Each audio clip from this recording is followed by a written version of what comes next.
Една од најголемите придобивки кои на студентите им ја нуди Универзитетот Гоце Делчев од Штип е електронскиот индекс. Станува збор за сложен софтвер кој е дело на експертите по информатика при Универзитетот. Основата е платформа изработена од Microsoft, која подоцна е доработена да биде соодветна за потребите на студентите, да не чекаат пред шалтери, но пред се да заштедат од провизиите кон банките. Секој семестар по стотици илјади различни трансакции кои во повеќето случаи се врзани финансиски со таксини марки, со уплати минимални, но уплати према универзитетот, како што е, да речеме, студентската пријава која што чини 20 денари, но треба да се уплати. Сега тоа е на некој начин надминато. Студентите од дома си пријавуваат за испит, си заверуваат семестар, си уплаќаат минимални трошкови. Според проценки од страна на Универзитетот, студентите сега секоја година плаќаат 200.000 евра помалку за провизии во банки или пошта од претходно. Поради ова, но и поради олеснителните околности кои ги имаат при пријавување на испити или колоквиуми, заверка на семестар и така натаму, електронскиот индекс е општо прифатен од страна на студентите, посебно оние кои живеат во други градови. Го користиш ли електронскиот индекс? Да, го користам.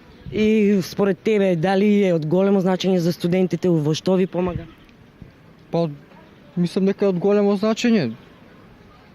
Кои се привилегиите кои ги имате со Во електронскиот индекс? секое време е достапен. Може да електронски да се пријави испит, да се плаќа. Многу е поедноставно, нема многу малтретирање.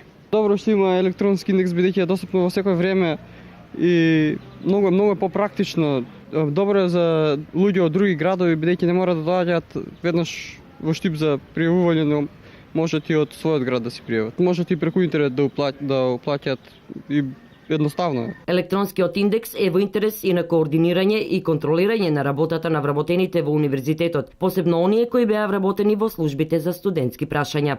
А сето тоа го правевме за да излеземе во пресред на студентите, да не бидат на некој начин уценети, да не бидат злоупотребени и едноставно да го гледат универзитетот со други очи, не преку призмата на студентски прашања и преку администраторот кој што ги работи на студентски прашања. Тоа беше целата заложба и мислам дека во тоа успеавме после 8 години. Сега студентската служба е трансформирана во студентска архива, затоа што согласно законот сите документи на студентите мора да се чуваат и во дигитална и во материјална форма.